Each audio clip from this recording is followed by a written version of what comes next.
So, technical difficulties have kind of ruined my first playthrough. I'll end up going back to that game later. But because I wanted to record actually playing through the game, I'm going to start a new playthrough, and I'm going to take on a class I haven't played before that looks pretty interesting.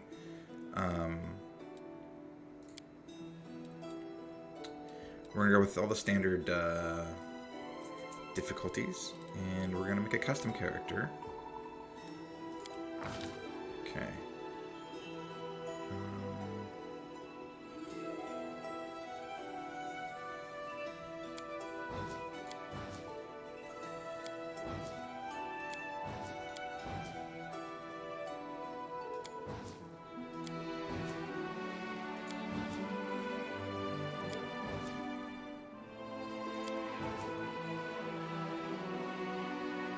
These portraits are all really good.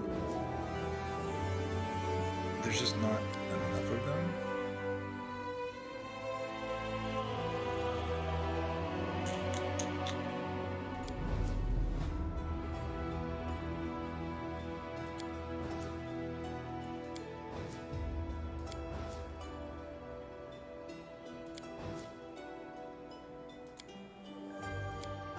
Don't remember that one. That would be ironic with what I'm looking to build. I spent too much time on this.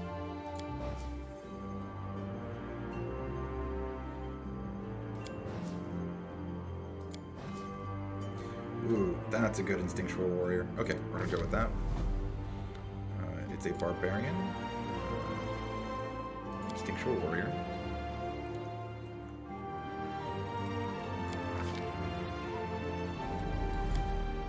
Male.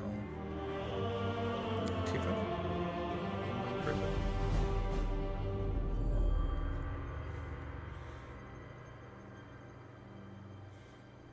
Yes, male tiefling.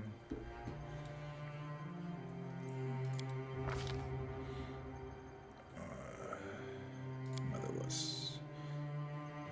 Oh, nice. Okay, that explains why. +2 strength and wisdom. So I'm gonna be a little stupid. +2 bonus to mobility, lower nature checks, and they give me secondary bite attack. Deals 1d6. Nice. What background? Mortal Disciple? No. Martial Disciple.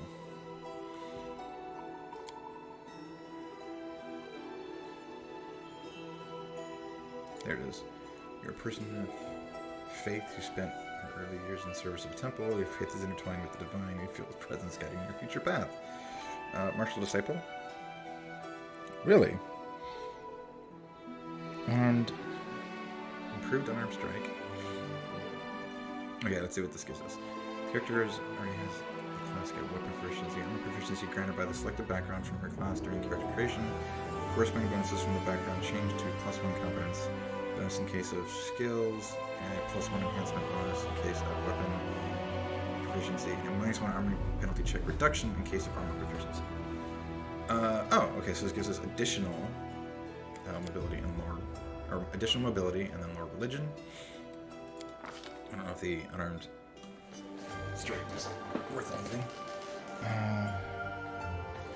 Okay, so we go 17, 18, 14. Oh, that's right. Kill charisma. 14 and 10.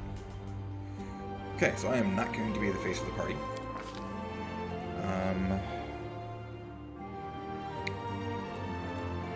Go with athletics, mobility, religion, and perception.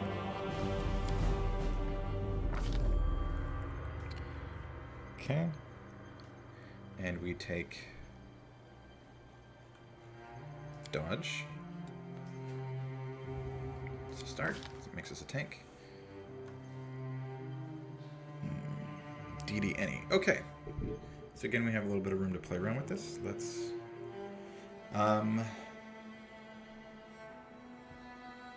does not get your move.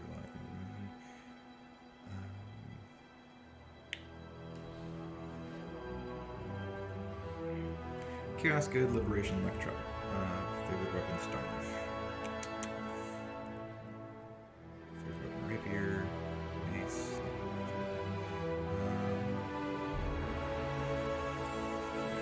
Scythe. Forgot that. Oh, but she's evil. Oh, it doesn't matter too much. Eternal Rose, Eternal Maiden, Incorruptible, Scouts of Art, Beauty, Love, Music. Once more, God of Thievery and Assassination. You know, Yori is... Rory. You know, I've been saying that wrong the whole time. Lord in Iron. Battle above all our pursuits. There we go. Yeah, that one's not bad. Gorum is kind of fitting. Let's go with Chaotic Neutral.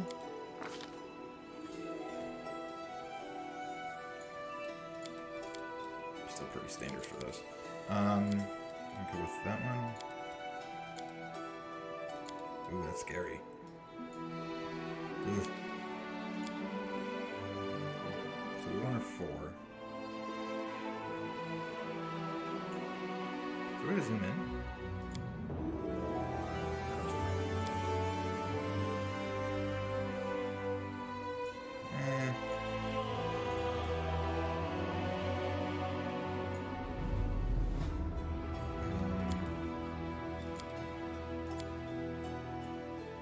There we go, hairstyle.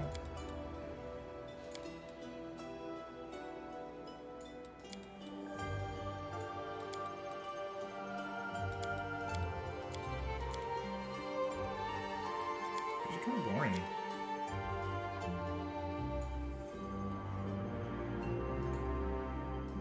Can't do a beard. Who's this then? Oh, hair color. Okay.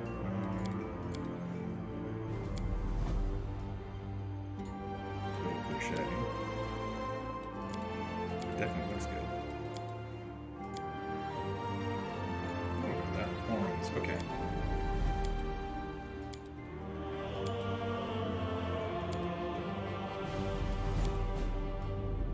I actually kind of like those ones.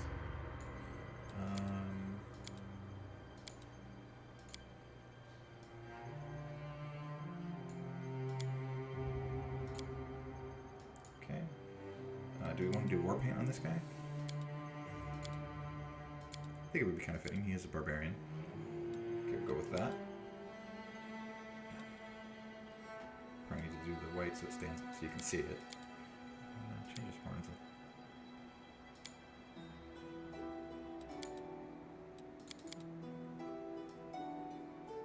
Okay. Primary color.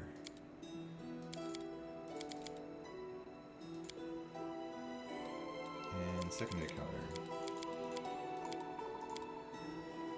Probably ugly, since I'm not very good with art. We do it my way. Get it off me! Oh, I'm gonna have to pick a different portrait.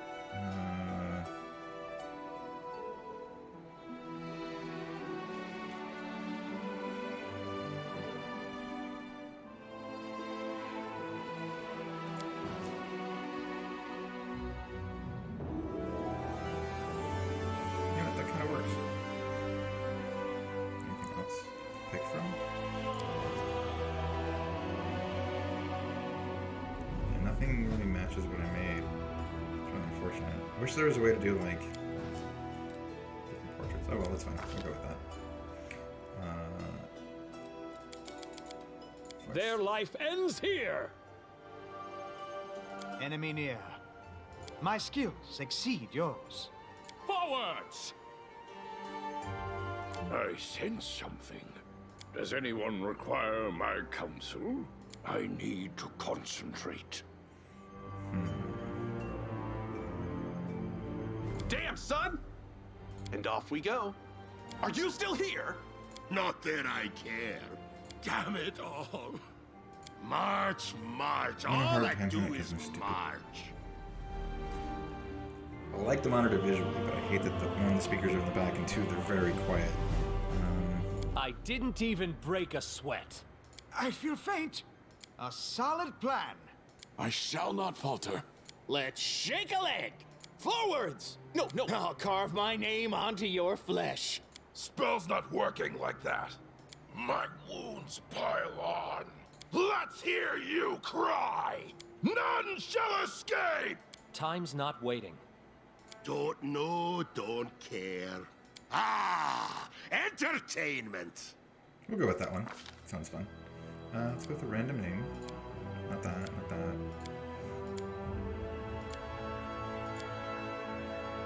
Actually, we're gonna go with my own. And again, we're gonna go with my birthday. That's what you get. Okay.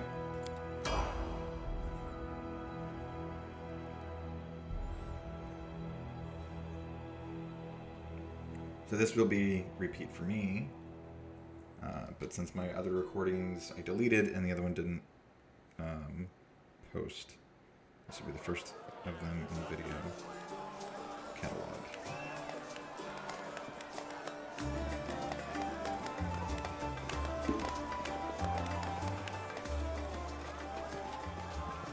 Yeah. Make way, coming through. Fetch a healer, quick. And it still cracks me up. They just drop you.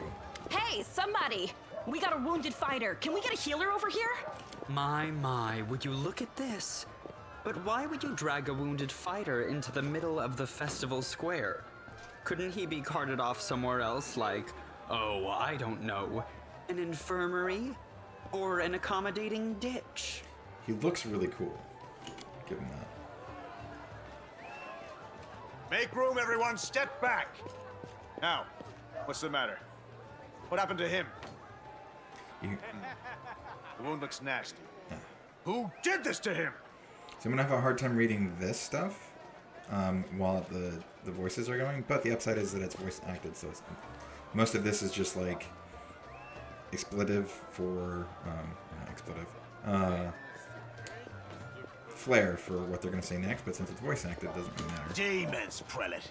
We found him barely alive outside the walls of Canabris. So real quick, in case anyone is unaware, we're going to go through some more here. So demons are malign and destructive creatures native to the outer sphere plane known as the Abyss. Demons exist for one reason, to destroy. Where their more lawful counterparts, the devils of hell, seek to twist moral lines and values to remake and reshape them into reflections of their own evil, demons seek only to maim, ruin, and feed. They recruit mortal life only if such cohorts speed along the eventual destruction of hope and goodness. Death is, in some ways, their enemy, for a mortal who dies can often escape a demon's depredations and flee to their just reward in the afterlife. It is the prolonging of mortal pain and suffering that fuels a demon's lusts and desires, for it is partially from mortal sin and cruelty that these monstrous fiends were born. And Canabris is a city of glory, but none of the spotless virtue. But not one of spotless virtue. Until the First Mendevian Crusade, it was a small town perched atop a bluff overlooking the West Selen River. During the final dark days of Sarkoris, hysterical refugees splashed across the river and sought safety behind the walls of Canabris. At first, these refugees were allowed in unquestioningly. However, a little demon named Monago entered Canabris magically disguised as a refugee. Once inside the town's walls, she revealed her true form and slaughtered dozens of citizens before vanishing in a cloud of greasy black smoke. After the Red Morning Massacre, as it was called, Canabris refused entrance to any except those who could demonstrate direst need. Individuals who fell under suspicion were turned away or executed on the spot. Canabris became known as a safe but suspicious city. By the time of the Second Crusade, the leaders of Canabris agreed to house one of the Wardstones to guard against the demonic hordes pouring from the Worldwood. This act assured Canabris' role as a strategically vital city, key to the defense of Mendev. Is there more? No, there's not. Walls, you say? Enemy doesn't usually stray so close to the city. Must fortify the defenses. And you, hold fast. Don't die. We'll see you right. We'll get you patched up now. But first, you there, guard. Take his weapons. Bearing arms is not permitted during the festival. Wounded or not, everyone must abide by the rules. He can get his things back after the festival. He says, well, everyone has... Well, the guards do. Maybe everyone doesn't. That's interesting. O Inheritor, leader of our troops, the sharpened edge of our blades and the unyielding strength of our armor. Iomade, I beseech you, grant your mercy. Heal his wounds. The magic envelops you, but your pain lessens only slightly. I won't give up that Here, easily. here. That's the Crusader spirit. My powers are not enough here. Someone call for Terendelev. You there. Yes, you. Stop dithering and gawping and make yourself useful. Go and get Terendelev. Prelate, surely there is somebody else here better suited to running errands. I'll get her! Terendelev! Has anyone seen Terendelev? Be We're already quick about seeing it some before of it's the too late. companions. Now, who are you? I don't remember seeing you before, and I have an excellent memory for faces. So with what we're going with this build, I'm just going to be a traveler. I'm a traveler. I was just passing by. Just passing by? And how am I to know that you're not a demon spy? Or worse? As I expected, because they're suspicious of everything. My dear prelate, please, for the sake of the festivities, stop interrogating this poor man. He has been through enough already. Go on. I'll take care of him. All right, as you wish. You are our protector, and a dragon at that. So I shall defer to your wisdom. But be on your guard. I've been informed he was wounded near Canabras. That means the demons are prowling just outside the walls, and the city is crawling with their spies. Others may be able to relax on this holiday, but not you or I. Not the defenders of this city. Muttering discontentedly, the old man walks off. Pry loose the grudging grip of pain. Cast off the veil of suffering flesh. Let light and life go forth in triumph to repel the skulking shade of death. There. This was my yawning again. Anyways, a beautiful silver-haired woman leans over you. She seems ageless, her face wholly unlined, but centuries-old sadness gleams in her eyes.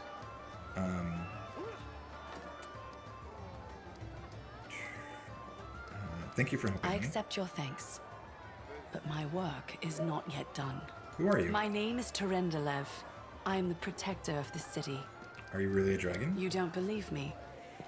Perhaps I should retake my true form and engulf this square with my ice breath to win your trust. Pay no mind to my current guise. I appear this way when I walk among the people. I would hamper the festivities if I tried to attend in my true form. Yeah, no kidding. What happened I to do me? not know yet, and that troubles me. I am not entirely sure what the demons did to you. This wound is no ordinary injury, and it was inflicted by no ordinary weapon. I have rid you of your pain and restored your strength, but only time will allow you to heal fully. Can I go? Certainly, but be careful. I have managed to get you back on your feet, but I have not healed you fully. Alas, sooner or later, your pain will return. But do not be That sounds fun. discouraged. You will recover, I promise you that. Tomorrow, come to the cathedral and say that you are expected by Terendelev, protector of Canabras. We will find a way to help you. But for now, put this out of your mind and enjoy the festival. They are all too rare in this time of war, and merriment is one of the best medicines. Time of war. Pretty sure this war with the demons has been going on for hundreds of years. Or 800 years. Something about the queen being centuries old.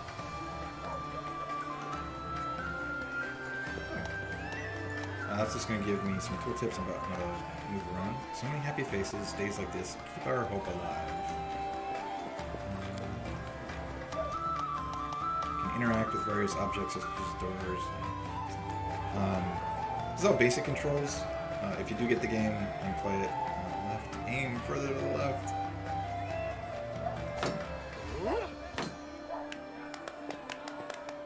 Oh, what about at 100 paces? Can you do it? Get him! Bullseye!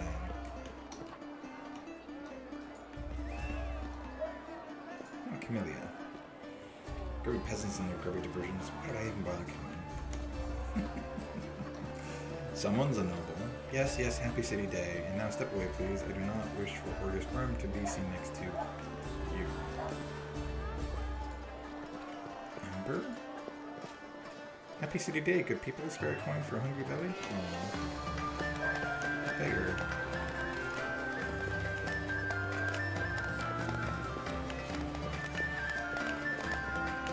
Just continue the festival with 10 new weapons.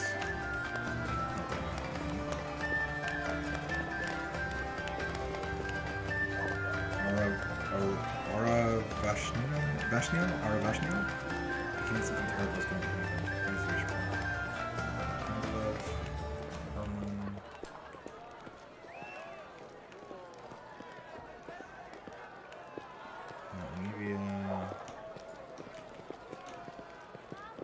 Pretty sure no one's going to say anything.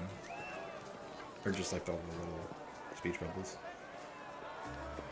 Second one. Oof! Punch it. I'm gonna punch it. Bam, right in the jaw. You call it a punch? Here, let me show you how. Oh, okay. It's the last time I so it looks like you only get 2 interactions before. Behold, Crusader gods. Behold, Iolande. You poor imposter. Your city will fall to me. Your followers will feed my hunger.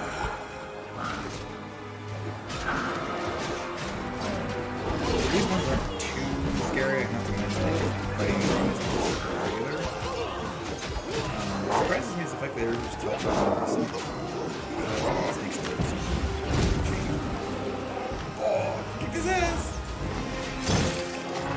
Discari, Lord of Locusts, leave my city! Here he comes.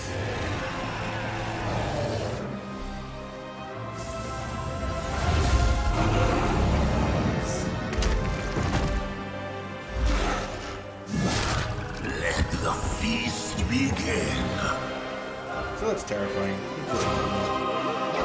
Kill the dragon, decapitate it with a single swing. That's Discari himself. Blimey! One minute we had a dragon, the next, bam, she was gone. What are you gonna do? Fight or flee? If fleeing's your plan, let me help you out. I've got a scroll here with a good protective spell. the halfling's armor is splashed with blood, and he was armed to the teeth with a sword, a blade, and a hatchet on his belt, and a crossbow on his back. His voice sounds familiar to you. I've seen you somewhere. Yeah, you have. You owe me your life. I'm the one who found you outside the walls and brought you inside to be healed. I see they patched you up. Good thing they did it before the attack, or else you'd have been done for. Who is this Must guy? have got a good drubbing round the head, brother. Discari's a demon lord, the most fearsome enemy of all Crusaders and all living things, come to think of it. The Demon Lord. The most powerful of the demons are unique demigods, rulers of the abyss with their own individual powers and abilities. These demon lords are known throughout the multiverse, and many cults worship in the existing realms of the time.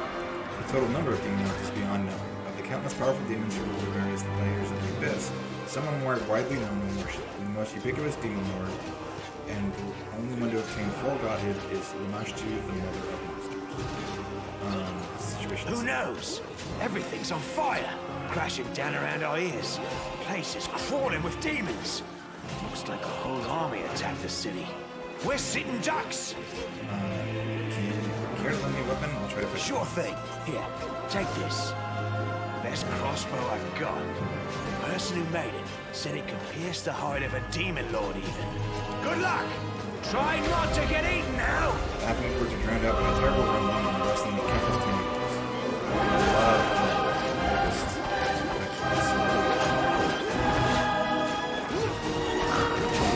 I like how I'm going to take a pot shot at the demon lord.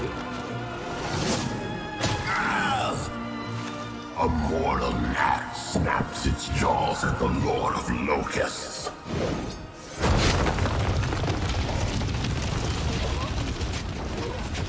Behold, Iolande. Behold the death I sow. And the attack takes send the partyman with the highest armor class into battle first. That way enemies will focus their attacks on the most armored companion. I do like that the game does this. It's a little The unrealistic. silver that dragon everyone would just attack Terendelev, the the dude defender of with all the Canabras, armor. fell in battle.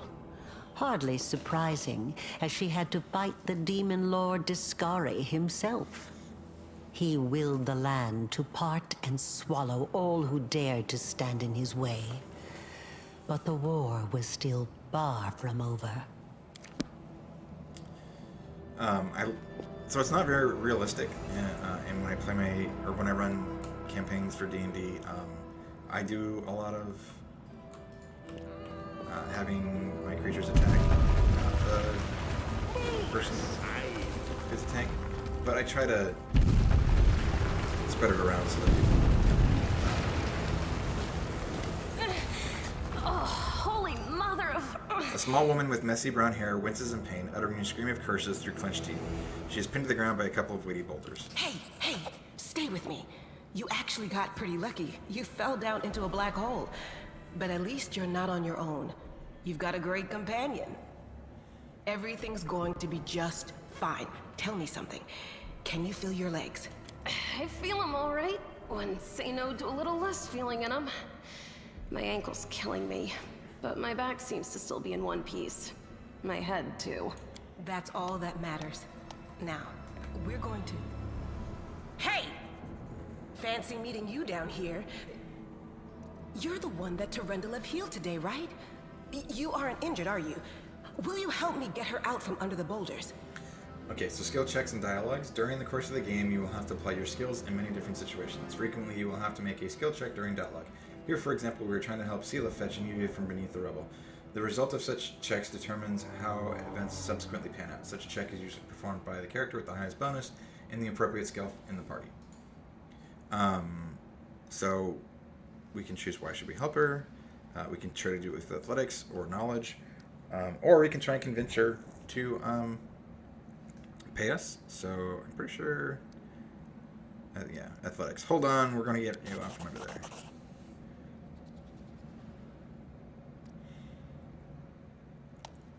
Succeeded athletic check, summoning on your strength, you manage to lift the rocks up to free the wounded woman from the rubble. And then you get experience when you succeed on your skill checks.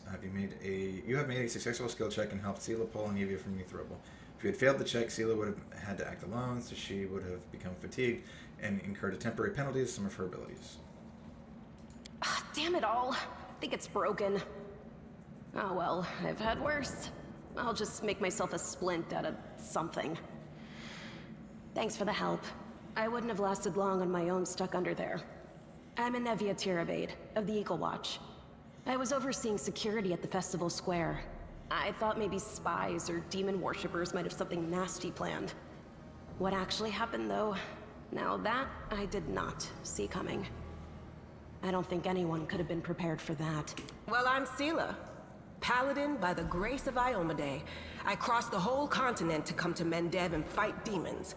And well, I've been fighting for a while now. I don't even want to think what might be happening up there in the city. Canabres has lost the protection of Terendelev, and of the Wardstone too, looks like.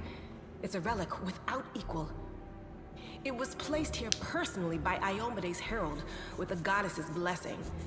I really wanted to go see it, to pray before it. But there's no point worrying about a stone when there are people dying in the streets.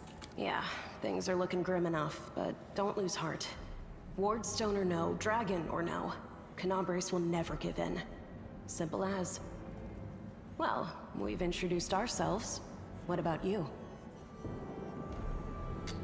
I'm a traveler. I just wound up here by chance. Call me superstitious if you want, or maybe cynical. But I just don't believe in chance or coincidences. How many stories around the tavern table have started with those very words? Right enough. I have this habit, see, anytime somebody starts yakking about blind chance, it always turns out that the thing was as far from a quirk of fate as you could want. Sorry, don't take it personal like. Now then, I'll hobble my way out of here somehow. The city ain't far, only 30 paces or so. That's if you're going straight up, of course. I'm afraid we're gonna have to go the long way round. To summarize, there are 3 of us, with 5 working legs, 3 pairs of decent hands, 2 clear heads, and 1 made of wood. That's mine. Underground monsters beware! Inevia, you stay behind us. You're in no fit state to fight. If we do come up against anything, the two of us will try to manage on our own first. Well, onward! May the good deities lead us back to the open sky soon. So this tells you how to select characters. Pretty standard rubber band boxes. If you hold tab, containers, you'll find loot. Yeah. So there's loot in containers. So open all the containers you can. If you hold tab, it brings this stuff up. Okay, so I have 14 AC. That's weird. Crave lucky bracers, dexterity bonus, and dodge +1. Oh, I guess I don't get it to level 2.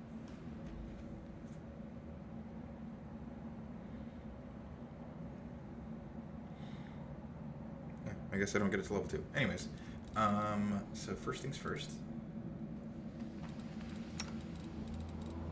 Does it give you AC? No. +1 to all saving throws.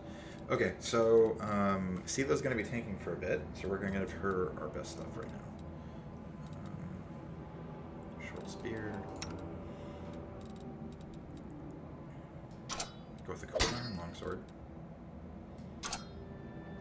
And a regular one. -1, -5. Nope. Definitely worth it.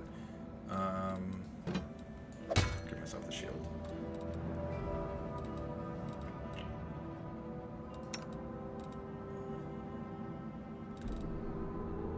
Short spear. 1d8. 20 times 2.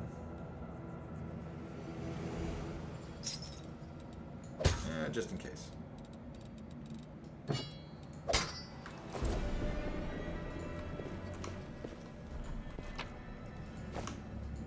Pick up one of those scales. Who's there? Find a parallel this young combat woman's torn and stained with blood, dust, and dirt. However, she holds herself with such dignity that you would be forgiven for thinking you were at a high society party and not in the dank catacombs underneath the city. Her fingers grip her rapier hilt with confidence, ready to draw it at a moment's notice. At her feet lies a dead body, so mutilated that at first glance it's hard to tell if it's animal or human. Relax, friend. We're not demons or cultists. Don't poke my eye out with that thing, all right? We fell down here during the attack. I'm Sila, that's Anevia, and this is our new friend. We're looking for a way back to the surface. Really? I'm so ever glad to hear it. Allow me to introduce myself. I am Camellia. I was also in the square when... I can scarcely believe it. How did all those demons get into the city? I thought, naively it now seems, that the Wardstone protected us from attack. And Terendelev, I can't wrap my head around it. The Wardstones are a chain of powerful artifacts keeping the World Rune's expansion at bay. The first and greatest in the chain was erected in the city of Canabras by the hand of the Inheritor himself, a golden-winged angel sent by the goddess Owlcat. Not many could withstand a strike from a demon lord, not even Terendelev. I can't argue with that. We're fortunate to be alive, albeit underground. Daskari himself has come to Canabras. There's no mistaking that ugly mug. Terendelev tried to fight him, but what could she do against a near deity? Even the Wardstone was no help. Our city used to be protected by powerful forces, but now... Anevia shakes her head. We've seen how powerless they truly are. Henceforth, we shall have no one but ourselves to rely on, I suppose. What happened to I don't Who is know. He must have been in the square when disaster struck. I tried to revive him, but he was already dead, sadly. He didn't get these wounds from the fall. Be on your guard. Whatever killed him likely hasn't gone far. Hang on. I think I know him. His name's Aravashniel, the egghead from the library. He was a good lad, even if he was kind of stuck up. Oh. May his soul rest in peace. That poor guy. Do you want to join us? Certainly. Survivors should stick together. It's only sensible. Who knows what else could be prowling about in these caves? We need to keep moving them. Must be wagged back to the surface around here somewhere. That's right. It would be the height of foolishness to survive a demon attack only to perish under a pile of rubble. Let's see if this poor bloke has anything useful on him. Not to sound like a heartless brigand or nothing, but we kinda need all the supplies we can get right now. Companion Camellia has the ability to cure light wounds. To use it, click the Companion Camelia's portrait. Click the icon with the guy. Okay, so this just tells you how to cast spells, which I already know how to do. I heed the voice of the and you can add stuff down here by either clicking through their abilities, backpack, or sorry, belt, and spells. And then so spells are broken down into the different tiers. So these are cantrips. These are level 1 spells. Excuse me. So cure wounds of a large person. Okay, so now that she's healed herself, we're gonna pick through his stuff, take his dagger. I'm actually going to give Camellia. Oh my god, she has better AC than I do. Never mind. What happens when I switch to this? She still has better AC than I do. How funny. But she's got really good dex, so yeah, I'll keep her ranged. Mostly because she's the healer. Or she can be a healer, I should say. Oh, formation. Let's go with... Oh, I can't change that one.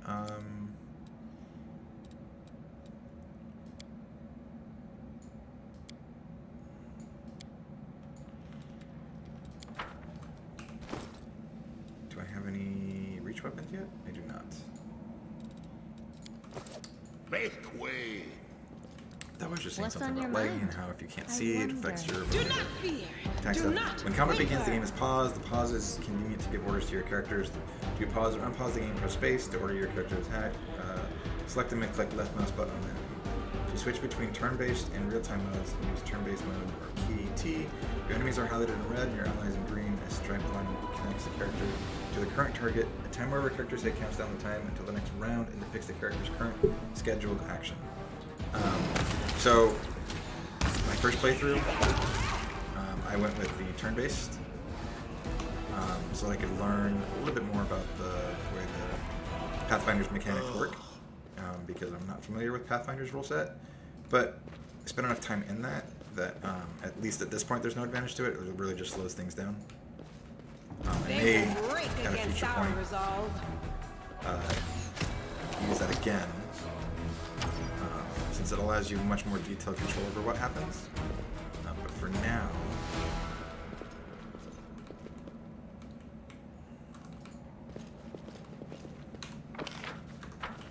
okay, we want to go this way first. Save the last one for me.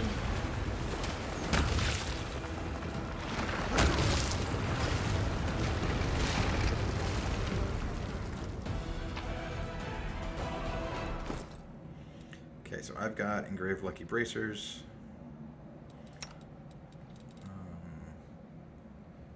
Plus 1 armor bonus, so they were wearing armor. And I'm the only one that can equip those. So what we'll do is we'll give these to... Oh, she doesn't get anything out of it. Okay, she's already got armor. Okay, so this is only if... interesting. Can anybody else wear it? Nope. Huh. These feel almost useless then. Oh, whatever. They're worth money, I guess? How much longer, I wonder? Well, I'll cut you wide open. So if I have Camellia attack first, this gives me what's called a surprise round. Which means that my guys get to do a little bit of a thing first. We already took damage. Great.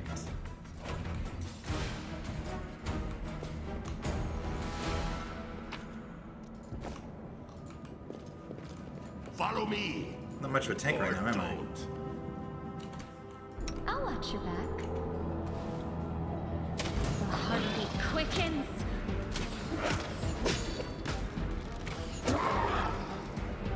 Sneak attack. Oh. I was gonna say, none of my characters have that.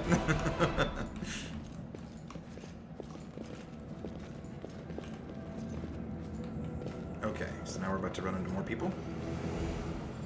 No, I can't just walk away. It's got to be here somewhere. You struggle to make out the man's features in the gloom. As soon as he steps into the circle of light, however, you realize that you have never encountered a creature like this before. The stranger looks like the work of a vivisectionist who attempted to stitch together a lizard and a man. Wenduok! The man notices you and freezes. The curling horn protruding from his head casts a malevolent shadow on the cave wall. Wenduok, which you heard say. Lan, did you find it? The woman looks just as strange as Who her is companion. that? Like a cross between a cat and a spider, when she catches sight of you, she immediately drops into a fighting stance. Her movements reveal the lethal grace of a wild predator. The do-gooders here to save our mongrel souls, no doubt. Wait. They might know what's going on up there. Demons are laying If waste to things are as bad as you say, then we all have to hurry. You didn't come from the direction of the shield maze. Damn it. I couldn't care less about what's happening on the surface, but the maze... I realize that you guys have your own troubles, but we need to be in Canabres. People are dying up there. Please, show us the way out. Who are you, tieflings? You think our forebears sullied themselves by mating with demons like yours did? No, our ancestors would never sink that low. We are the Underground Crusaders, the children of the Crusade's finest. Sadly, Underground Crusaders is a bit of a mouthful, so people usually just call us mongrels. You just love repeating that, don't you, Lan? Mongrels. That's what the Uplanders call us. But we call ourselves Neathers. So this part bothers me. They call themselves Neathers, but everything that you'll see in the game as far as labels goes calls them mongrels. I don't like that that's the perspective they go with, considering that's insulting versus, yeah. But No I mean, matter that's- what you call us, it's not gonna stop our horns, hooves, or tails from growing. Never heard of Underground Crusaders before. In Canabres, they're called mongrels. People say that they come up to the surface at night and eat anyone foolish enough to wander alone after midnight. To tell you the truth, I thought you guys were just a tale to tell kids at night. That's human gratitude for you. Our forefathers suffered the consequences of demonic corruption, all to protect Mendev and Golarion. And for what? So Mendev is the So we city, could the become country. monsters used to frighten children. The nation of Mendev is a land defined by its conflict with abyssal forces unheard of anywhere else on the Golarion. The people of this beleaguered land are locked in a constant struggle with the World Moon, the demonic rift that lies beyond its western border. Golarion is the name of the world. So the planet Golarion orbits a yellow sun in the far reaches of the material plane. Third of 11 in orbit, this blue planet contains vast oceans and lush green lands, and is the perfect environment for countless cultures. Oops. Indeed, Golarion is the most populous planet in the solar system. Its innately hospitable and life-sustaining environment is presumably the work of the gods, so astronomers sometimes refer to Golarion as the Child. Astronomers of other planets, however, often refer to Golarion as the Cage, in reference to its cosmic role as the prison of the mad god Rovagug, who lies bound at the world's core. Is there more than that? No, there's not. Every mongrel has their own take on it. Our chief, for example, thinks of us as something like a reserve military force. He thinks we're standing by until the moment we're needed, and when we emerge on the surface and save the day, all the people will see how good we are, and they'll love us for it. Yeah, he leaves that last part out when he talks about it, of course, but it's easy enough to read between the lines. What is this place? This is the hall where we remember the glory of our forebears. Sorry about the mess. It doesn't usually look like this, trust me. Sometimes we even wipe the dust off the exhibits. This is where the relics of the First Crusaders are displayed. Our lives are short. Our glories are quickly forgotten. But this place helps us to remember that we are just as worthy as anyone else. And that our lives are not lived in vain. The First Crusaders? You've been down here that long? That's none of your bit. We're looking for a holy sword. It was here, in the center, sticking out of a rock. The sooner we find it, the better. Some kids from our tribe took off for the shield maze. They figured it had collapsed, and now it's their time to go up to the surface, like all the legends foretold. Except they don't have a clue what's waiting for them up there. They're not fighters. And Saul, the chief of our tribe, is dead set against it. He says that now isn't the time for the underground Crusaders to take up arms. If we get the Holy Sword, we might be able to change the chief's mind. It's a fool's errand. None of us will be able to hold the sword, let alone use it to save anyone. It's not an ordinary weapon. It's made from righteous heavenly flame and will burn anyone who touches it. Do you think you're special, Lan? I'll pick it up with my teeth and tie it to my hand if I have to. It doesn't matter. An angel's sword and a troop of stalwart mongrels will be able to work a minor miracle. Speaking of which, you're still here, Wendu, which means that deep down, you know it's possible. Windwag shrugs and turns away. Maze, does it really lead to the surface? Yes. There are other ways up, but they are far from here. And after the earthquakes, there's a good chance they've collapsed. But the maze... There's a legend among our people that when the walls of the maze fall, that will be a signal for us, the underground Crusaders, that the time has come to go up to the surface and fight the demons in the final confrontation. Until then, the people say the maze is shielding us from taking rash actions. I'm the only one in our whole tribe to have been in the maze. And even I don't know if it's true. But the further I went in the maze, the fresher the air became. That means that it really must lead to the surface. When the ceiling and walls started shaking, the young ones in our tribe lost their heads. They figured the maze was going to collapse, so it was time to go up to the surface. They grabbed whatever weapons were on hand and ran off toward the maze. They think the maze is no longer a danger to them. They've been listening to Wendwag too much. Don't try to blame this on me. Yes, I told them that our people are capable of making our way through the maze. In the future. But I always told them to wait until I had made a map of all the maze's dangers. I warned them 100 times. But it was no use. My words just went in one ear and out the other. A sword of holy flame? How did it wind up down here? It came here with its owner. A long time ago. 50,000 gongs to be precise. 70 years ago, in Uplander time. 50,000 gongs ago, our forebears found a dead angel here, along with the bodies of his comrades. The tribe gave them a dignified burial, and they were laid to rest with their weapons.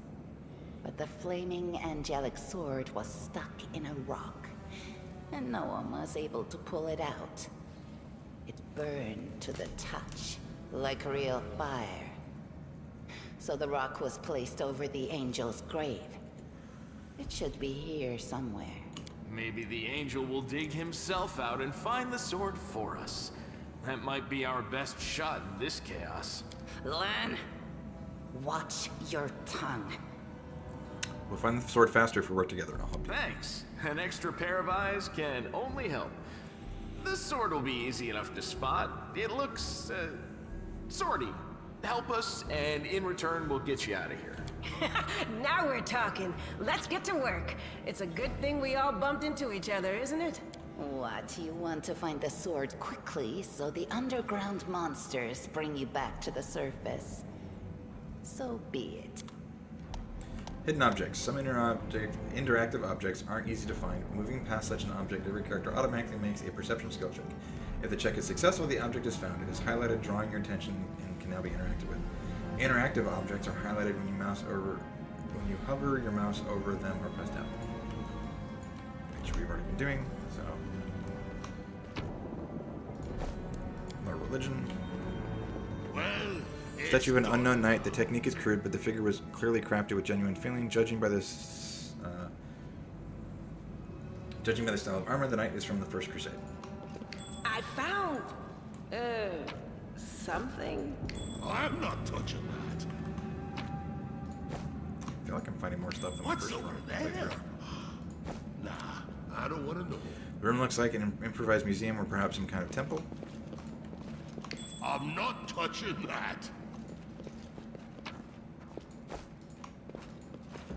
What's over there? I don't even want to know. What's that there? I'm not touching that.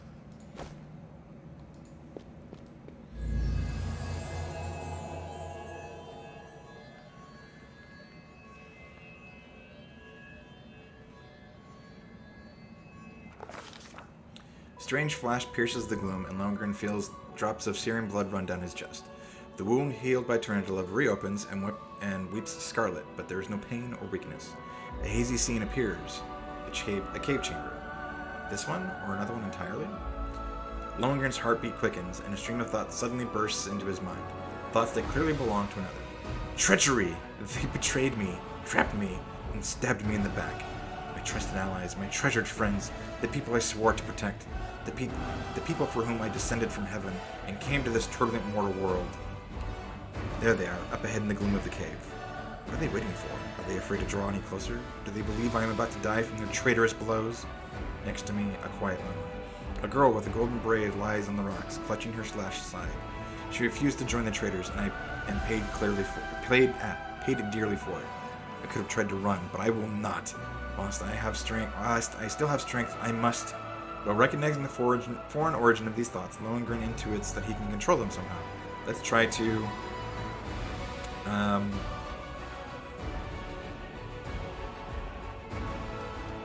As neutral, I tried to try and heal the girl. A spark of healing magic illuminates the eerie, murky scene before Lohengrin. The wounded girl opens her eyes and whispers, Lariel, you said that everything was going to change soon. You said that the other warriors of heaven would be leaving us on a grand mission to stop the demons forever. Is that true? The frenzy of foreign thoughts comes faster and faster, like a rushing river, and images flash by one after another. A priestess in colorful robes observing the stars. A young female paladin praying, clutching her glowing sword. A majestic golden-winged angel gazing into the distance, his face covered by a helmet, but his voice ringing clear. Only if you're ready, and only if you're ready. There is no going back. Then don't waste your strength healing me, the girl whispers. Your mission is more important. You take care. It is near. There, in the vision, the darkness in the caves stirs into motion. Something massive appears from within its depths. A vague shadow. A netline. A nightmare come to life. A wave of odious chirruping and rustling emanates from the shadow. A sound piercing like hot irons lancing through your flesh and bone. The traitors fall to their knees before the shadow in reverent ecstasy, and the wounded girl thrashes in her death throes. The yawning chest wound burns white-hot. Lohengrin's head pounds with pain, and it is no longer clear whose pain it is. The person called Lariel who sent this vision, or the one unlucky enough to receive it. Will 10, or Knowledge Arcana 10. I don't get a bonus to that, but I do get a little bit of a bonus to this. But Lohengrin is determined to fight off the illusion. The force of the attack, though originating in a vision, is terrifying, but Lohengrin is stronger. He shakes off the pain and torpor, but alas, the one who sent the vision cannot claim the same. He is broken and exhausted. A monster shadow emerges from the murk of the cave.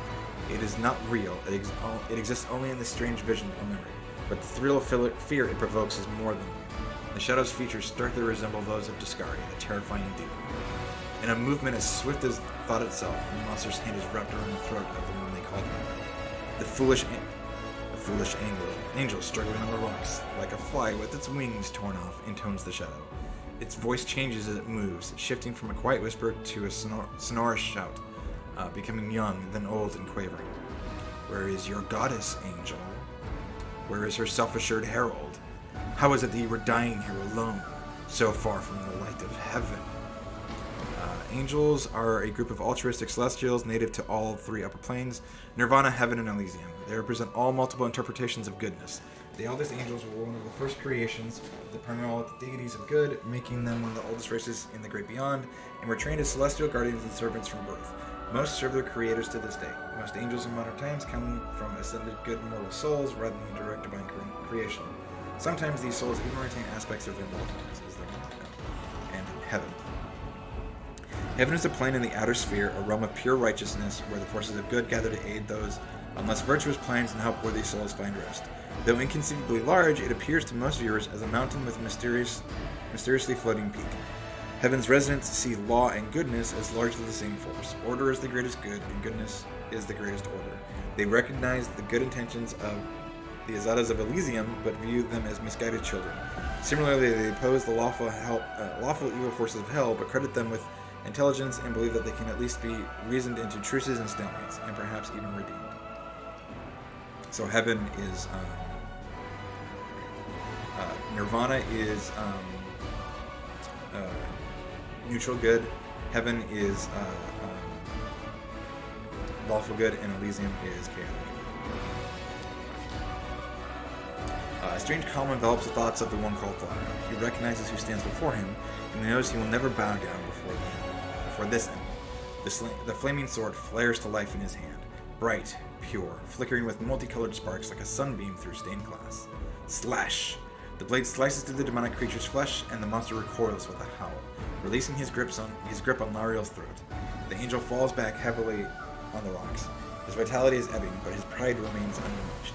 He grips the sword, and with his last burst of strength, plunges it into the rock. Lohengrin senses that the vision is fading, the rush of thoughts diminishing like a river running dry. The last thing he hears is this: "You will kill me, monster. This I know. But one day, someone will come here and raise up my sword. They will raise it up and punish evildoers and traitors." The vision disappears, vanishing in a burst of colors. Lohengrin does not hear the final words, but he seems to complete the thought, taking it to heart. The words fly from his lips, and with them, something else. The heat blazing in Lohengrin's chest fades away. The edges of the scarlet wound close, leaving not even a scar behind. Looking down, Lohengrin sees the flaming sword in his hand, or rather its outline, the memory of what the sword looked like. With a final surge of warm and soothing light, the sword vanishes and the light is drawn into his hand. Lohengrin senses that it will return. All he need do is call it.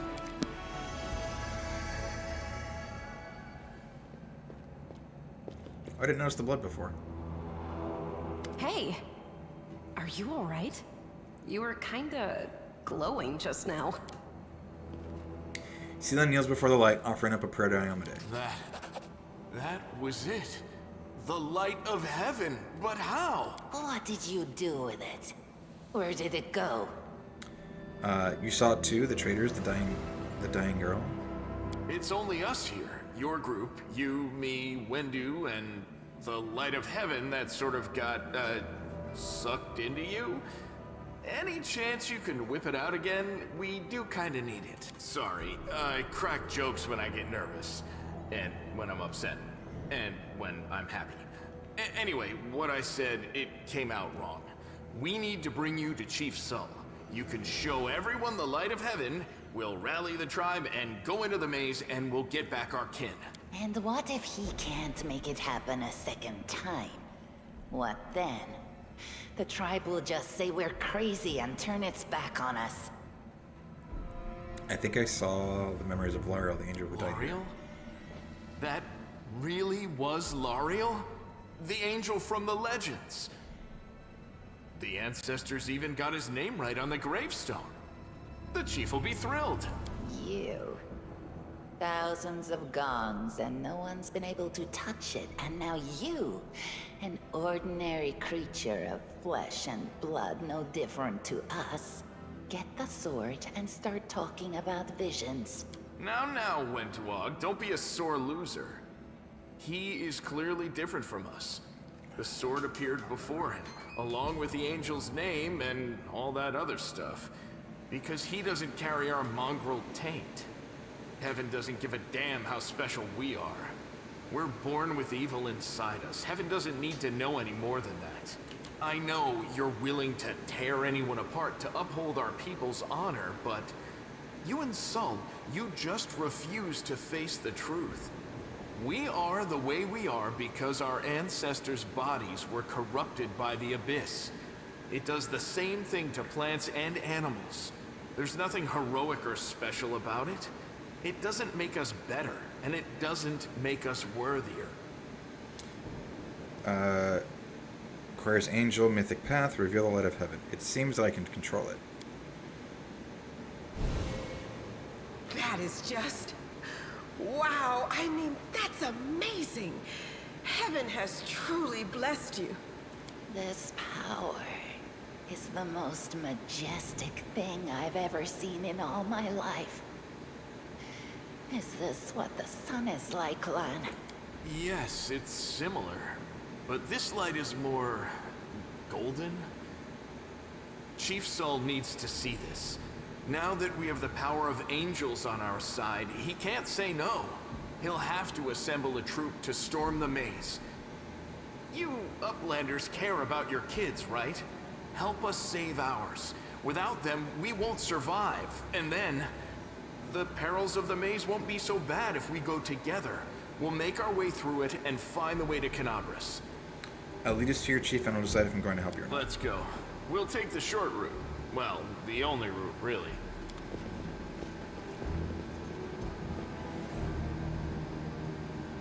Now what is that? Most of the game mechanics are based on the rules. Okay, so this is just telling you that everything's based on rolls.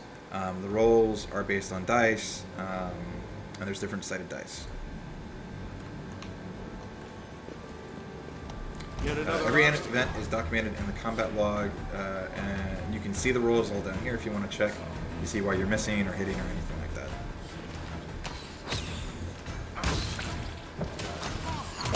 And I got hit again. Nice.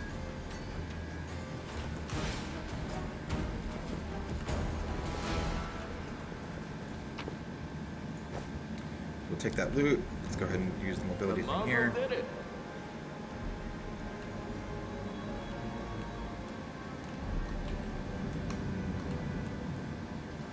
Actually, let's go back. So I just realized I never finished fully exploring.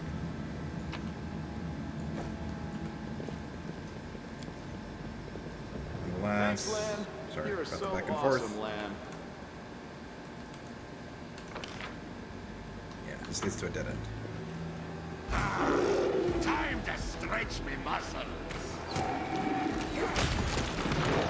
Wow, I killed them super fast. I found Took a little bit of time. something. Okay, so wand of cure light wounds.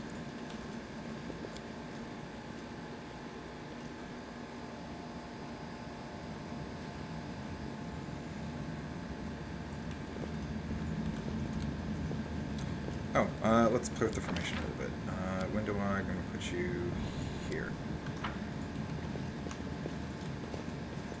Do not fear. Do not waver.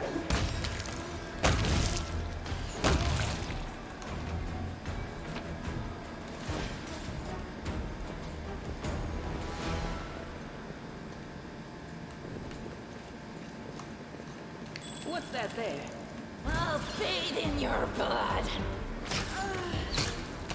Ooh, they got Sela. There's a lot of whiffs. You got Sela again. Wow. Some strong spiders. Attack during a combat entails the following calculations. So this just explains how the combat works, which I'm not going to go into because I know how it works. But basically, the majority of the game is about rolling and trying to beat different sets of numbers to determine different effects. So, real simple one to explain is AC. So AC is your armor class, and everything has an armor class. Armor class is determined by a number of things, but primarily it's it starts at 10, and then you get your armor bonus. You add your dexterity to it. If you have a shield, you add that to it, and then in some cases you add other modifiers to it. So, for example, I don't get it yet, but at some point I add my wisdom modifier to my armor class because of my class.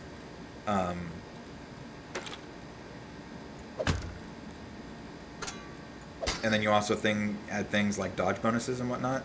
So there are a number of things that you can do to increase your armor class. And basically the concept behind armor class is to determine how tanky a character is. Now you want everyone's armor class as high as you can get it, but some builds focus around building armor class as high as you can, as high as you can get it, period. Which, like someone like Sela, that's going to be the focus of what we're doing with her build. It's also what we're going to be doing with mine, but mine's going to mix in a few things that aren't just straight up like armor. Matter of fact, as far as I understand it, this class is primarily about dodge bonuses, which is actually how you get the really high ACs, because dodge bonuses stack, but armor class buff bonuses don't. So, like, use an example. Who did I give it to? Oh, I haven't given it to anybody. So, Sela has an armor class of 22. So her base value is 10. She gets +1 because of her dexterity. She gets +7 because of the armor she's wearing. She gets +2 because she's using a heavy shield. She gets +1 because she has shield focus, and she has +1 because she has dodge. Now, this is a braces of armor +1. So this grants an armor bonus of 1, just as though they were wearing armor. But when I put it on her, nothing happens, and it even tells you non-stacking bonuses, right? So she doesn't get anything out of these bracers, nor does Camellia here. But if I put however, I do, right? So I'm gonna swap these. My number won't change down here, but that's because I get a +1. I get a +1 bonus out of the other bracers I have, and I'm the only one that can wear these. So I'm gonna put those back on me. So we're gonna give these to. Wendwag wearing anything? Okay, so Wendwag's a fighter, so we're just gonna give her some armor here, and then we're gonna give her. No, we won't hold on because so we're gonna give her a melee set. But we're gonna go back to what's her dex at? 5? Or maybe I don't want to use. Yeah. What is this? Padded armor. Does it even do anything? 18. Oh, it gives her +1. Okay. So we'll give her the padded armor. And then we're going to give these to Lan, because Lan is a monk. So Zen Archer is a type of monk, and monks can't wear armor. And then we're going to give him a melee weapon.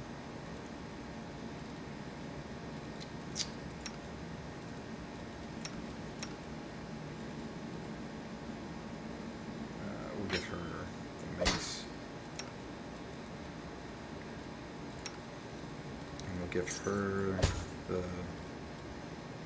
flail, just so they have weapon options for like dealing different types of damage in case some enemies are more resistant to what they're already wielding. Not that there's going to be a lot of that. Windowegg glances at Lan, who is fixing his slip bowstring, and quickly walks over to you. Her cat-like eyes glow from beneath the hood. Listen here, you. I don't know who you are or where you come from, but you and I are the only two people here who see things clearly. So I'm asking you this, or that's why I'm asking you. Don't show the light of heaven to Soul. Lan is sure that the light should be known to the mongrels. I thought you considered the mongrels to be great warriors. Don't you want to save the kids in the Lost Maze? Okay. Lan is sure the light should be shown to the mongrels. Lan, Wendoweg grimaces, and a guttural husky snarl unfurls in her throat. He wants to play the hero. His first idea, if you remember, was to grab the sword and run headlong into the maze. Does that sound like a plan to you? To me, it sounds like suicide. The worst part is the tribe might actually take his words to heart and follow to where he leads. I thought you considered the mongrels to be great warriors. The descendants of great warriors. I believe that my people are worthy of greatness, that we are strong and can do many things. That's why we were chased down here. We scared people. But it is one thing to go hunting in caves and another to fight in the shield maze. Windoweg leaned closer, her pupils dilating. I've been there. I've spent my whole life training so I can make it all the way through to the end. There are more of us trackers at the start. We were young and stupid. What's a couple of monsters when there's a whole world out there waiting for us? That's what we thought. We weren't prepared. The maze isn't just a physical challenge. It's cunning and full of traps. It's dark as the primordial night, and if you close your eyes and listen, you hear whispers right behind you, and soft singing in the distance that seems to rise and fall with the beating of your heart. Windoweg looks away. I had to learn from my friends' mistakes. I had to step over their bodies and go further. I don't want to have to do that again. And it will happen again if a crowd of ill-prepared fighters bursts into the maze with no idea where they're going, all because Lan believes the glowing sword will solve all of our problems. Don't you want to save the kids lost in the maze? I do want to, but I'm not going to risk the future of the tribe for the sake of a few stupid kids. Chief Sol is hesitant, and for good reason. He also understands how dangerous this is for the tribe. Lan's the only one who benefits from these childish games of heroism. I'll go alone if I have to find them, or whatever's left of them, without any heroics, relying only on myself, risking my own life. Windoweg slows. You and your friends, you can come with me. Perhaps we can make it to the end of the maze together and find the way out to the surface. I'll think about it. Let's go. Windoweg nods. Don't show the chief the light, and I'll meet you through the maze to the surface. I swear it.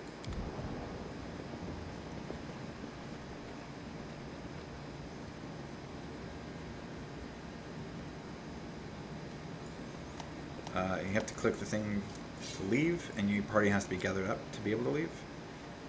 Real-time battles. A battle round lasts 6 seconds. There are many different types of actions that your characters can perform in a round. Most of them, like standard action and move actions, take about 3 seconds, while swift actions and free actions don't take any time at all.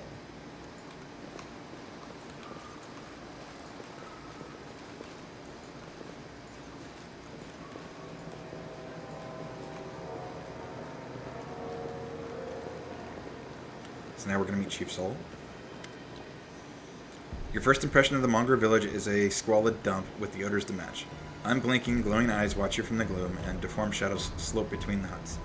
You see some mongrels gutting white, eyeless fish, while others are repairing fishing nets. All the signs of normal village life, but tense expectation hangs in the air. A heavy-set aged mongrel slowly shuffles his way towards you. The hair on his head grows in limp, wispy strands, and his face has a distinctly rat-like appearance with pronounced teeth. And you hear a rattling sound in his chest with every breath he takes. One of his eyes is white, fully scarred by cataracts, while the other gleams with moisture. Uplandish, eh? And times are a punch, indeed. Chief Saul, we found the angel's sword, and we found the one who can wield it. Lan points at you. He had a vision, and now the angel's sword, together with the light of heaven, are somehow inside him. Gather the tribe, anyone who can hold a weapon. The young ones are still alive, we can go save them. Saul raises his hand with ragged, broken fingernails. Lan, always dreaming, always talking. You're too hasty for your own good. It's going to get you into trouble. Soul eyes you up and down. An uplander with the light of heaven. That's too good for us. Our kind don't have good things happen. There's always a catch. Lan trusts people because he likes to believe. Isn't that right, Lan? I'm the chief. I don't work on faith. Show the light. Windowegg stares at you intently like a cat watching a bird and shakes her head in warning. Okay, so throughout the game, you will occasionally encounter colored options marked as associated with a specific mythic path. These are dialogue branches that embody the spirit of particular manifestations of mythic powers. In the earlier stages of the games, these options must be selected in order to gain the opportunity to set out on the corresponding mythic path. Once your mythic path is set, unique alternatives inaccessible to other mythic paths will become available to you. In this one, we're going for Trickster, which is not any of these here. So we're going to ask some questions first. Is there someone else from the surface here? Sol points off to the side. There he is, all hale and hearty and prim as a peacock. Just like me. Sol laughs, but quickly returns to business. It's not good. Too many uplanches. It's not good. It's not right. What are you up to here? You're not one of us. We're not your kind. When the time comes, we'll come to you, not you to us. I will help you find the mongrels in the maze, but you quit hoping for a magical sword to appear. At last, someone's talking sense. Don't understand. It's holy light. It will scare off the monsters that dwell in the maze. Lan drops his voice. Listen, I don't particularly believe in this angelic light, but Sol does. Show him. It won't cost you anything. And then I'm going to go with Chaotic. Lan is mistaken. We didn't find the sword. Lan whips around to look at you, stunned. He clenches his fist for a moment, as if planning to shake the truth out of you, but he quickly gets a handle on himself. I don't know why you're lying. No doubt you have your reasons. But I know it's a lie, and you know it. And Windu knows it. Lan turns to Windoweg. Tell him, Windu. Windoweg stares blankly back at him. I saw the light shooting between the rocks, and then it went out. Man saw what he wanted to see. Why are you doing this? Doing what? Telling the truth?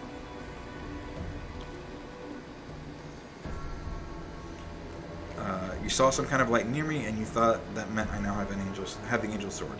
You were mistaken. There's no need to drag other people into it. I don't want the blood of gullible mongrels on my hands, or say nothing. Lan looks at you expectantly and sighs when you don't answer. Right. You and Windu have worked everything out between yourselves. You've played me for a blind mole here. Lan barks a hollow laugh. Everybody around me said that they didn't want to go anywhere or save anyone, but I didn't believe them. I always have to take things further than anybody else. Isn't that right, Chief? Fine. I see how things are. I don't need any more convincing. Lan offers a crooked smile. Peace, Lan. Miracles are not meant for us. We, the tribe, we wait. If you're one of us, you will wait. We're not going anywhere. Uplanders, rest now. There is a hut over there. You can rest there. Lan is silent, his eyes shifting from you and Sol to Windoweg. You made the right choice. It was the lesser of two evils. And now rest so we can be at our best when we go to the maze. I promise to lead you to the surface, and I will. Combat victories and other achievements give your characters experience points. After accumulating a certain amount of experience, your character gains a new level. then allows them to take a new class or raise their level in one of their classes they already possess, and also gives other advantages such as increased hit points. When a character gains a level, they can get new feats, learn new spells and skills, and increase ability scores. The exact improvements a character depends on their classes and the total number of their levels. So standard leveling systems. Okay, so we're going to level up. We're going to take another level in Instinctual Warrior. We're going to get mobility to 3. And I want to go with perception again.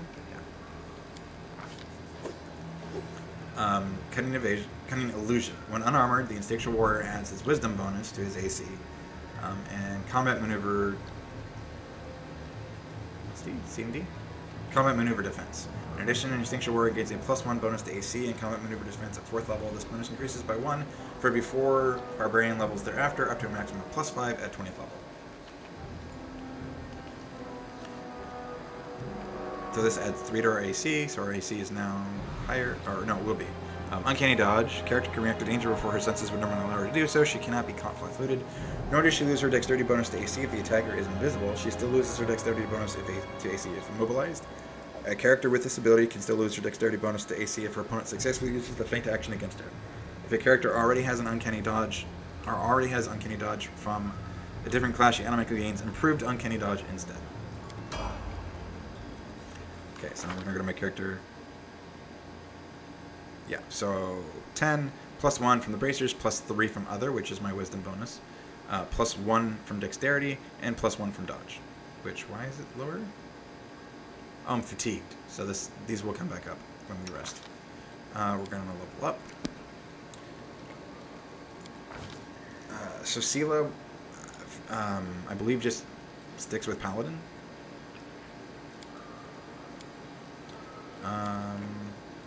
Okay. I don't need to worry about her giving her mobility. So we're going to go with Knowledge World. We're going to go with Persuasion. And we're going to go with... let's go with Perception, since everyone makes perception checks. I heed the voice of the spirits. Camellia.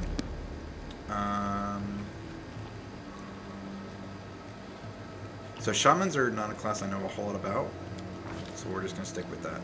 We are going to mess around with her stuff. So I do want her to go up and trickery. Yep, okay. So her selection was already fine. Shaman can cause a creature within 30 feet to fall into a deep magical sleep. As part of the spell Sleep, the creature receives a will save to negate the effect. If the save fails, the creature falls asleep for a number of rounds equal to the shaman's level. This hex can affect the creature of any hit die. The hex ends immediately if the creature takes damage. Whether or not the save is successful, a creature cannot be the target of this hex again for 1 day. Shaman's nails are sharp and long. Counts as natural weapons to do 1d3 points of damage, which ameliorating shaman can touch a creature put in negative conditions and suppress their effects. Choose one of the following conditions: dazzled, fatigued, shaken, or sickened. If the target is afflicted with the chosen condition, condition is suppressed for a number of minutes equal to the shaman's level. So R of Purity. Diseases, inhaled poisons, and noxious gas effects are negated in 10-foot aura on the shaman for a number of minutes equal to her level. Battle Master. Makes an extra attack of opportunity each round. This ability attacks with attacks of opportunity granted by the combat reflexes feat. Battle Ward. Touches a within creature, including yourself, and grants a battle ward. The next time it makes foe makes an attack roll against the target, the ward activates and grants a +3 defection bonus to the ward creature's AC. Each subsequent time they're attacked, the deflection bonus is reduced by 1. The ward fades when the bonus is reduced to +0, or after 24 hours, whichever comes first. At 8th level, it increases to +4. 16th at +5. Shaman can chant as a move action. Any creature that is within 30 feet of that is under the effect of the shaman's evil eye. Fortune, fury, or misfortune hex has that effect's duration extended by 1 round. Draconic Resilience. Some of the magically resilient nature of dragons causing the creature to be immune to magical sleep effects for a number of rounds equal to shaman's level. At 7th level, they're also immune to paralysis. Fly. Target takes -2 penalty on the following shaman choices. Oh, following shaman's choices, the value checks. This hex lasts, the number of rounds equal to 3 plus the shaman's wisdom modifier.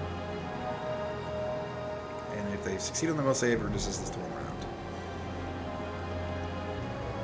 Hey, good luck for 1 round.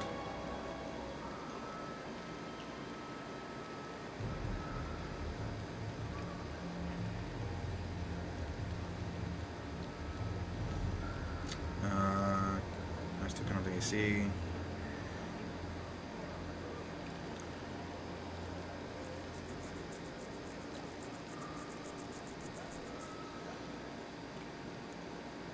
I guess you're plus 2 AC.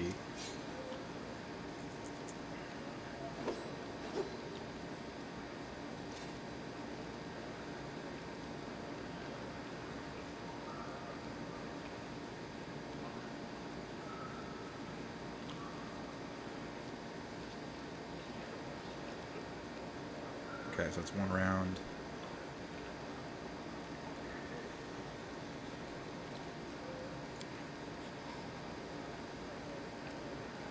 So what meta magics do we want? Maybe?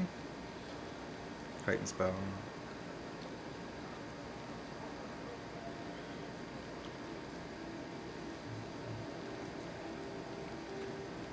Slumber puts him to sleep, and reward gives you +2 bonus to deflection, saving throws, which lasts until the creature's hit. I feel like this is really good. Some of this other stuff isn't too bad either, but it only lasts for a certain number of rounds, whereas that lasts until you hit, which, with the right builds, is going to be not very often. Doubt is the heart's greatest challenge. Anyways, land. We're just going to stick with what he gets, except we are going to change his skills. So,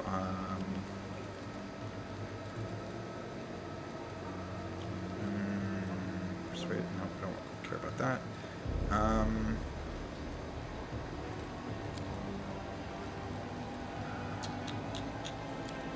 No, I'm not really worried about mobility. Let's go with lore nature. We are going to give him precise shot. And we're going to go with the longbow. I crave your commands.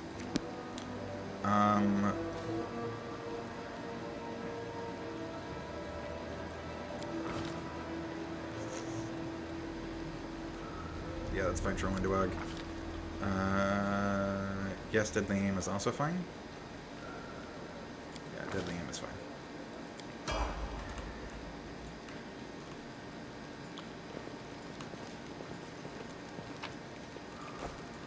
So we're just going to loot a bunch of stuff right now.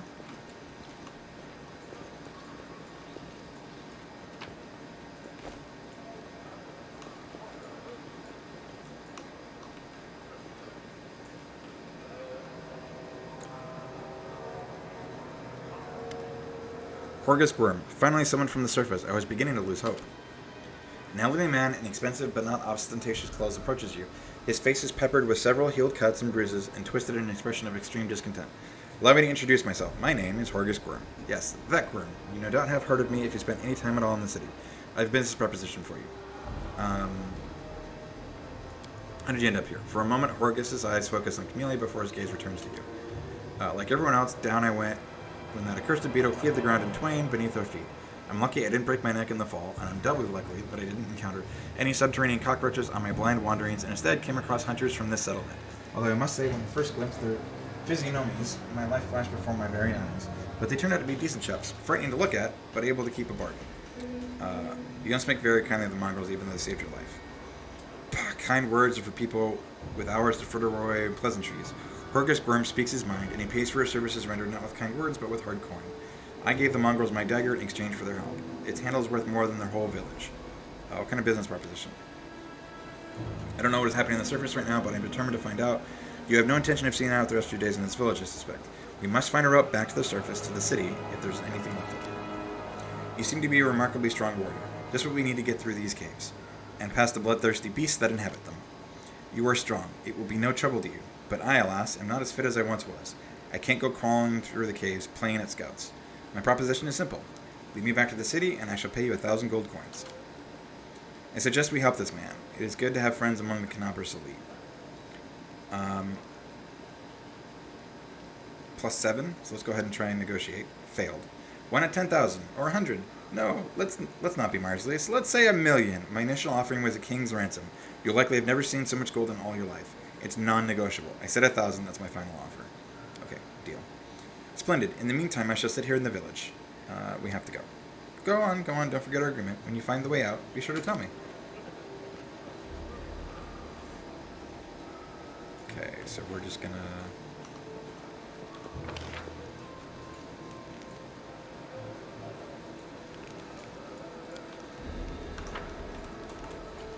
loot a bunch of shit. More stuff. How much longer, I wonder?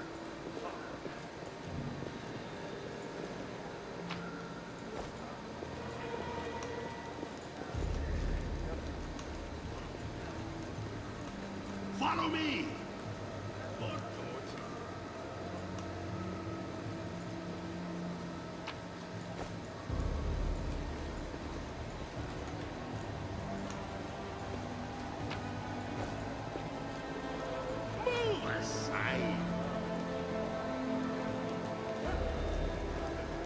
See how any of you is doing.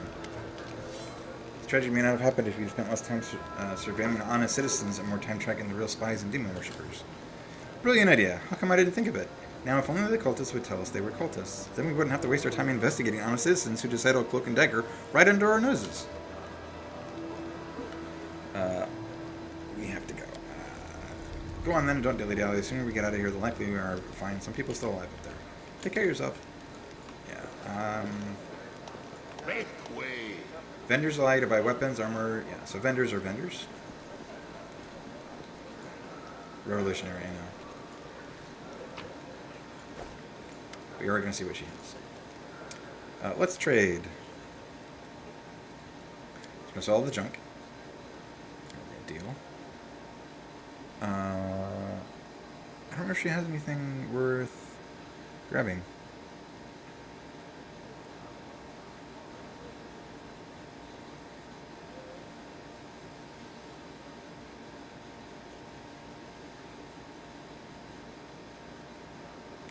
Thick pads.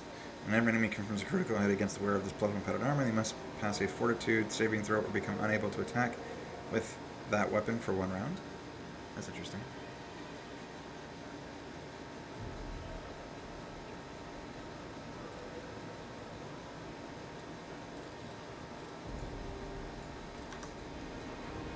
Oh, I should sell that armor.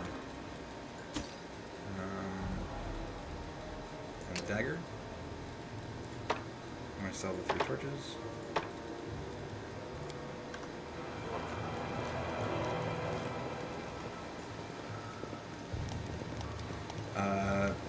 This is about resting.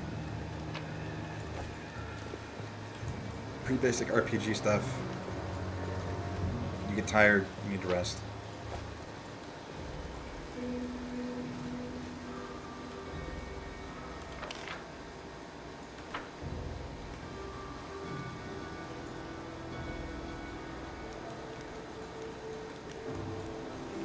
Okay, so I'm going to call it here for this one.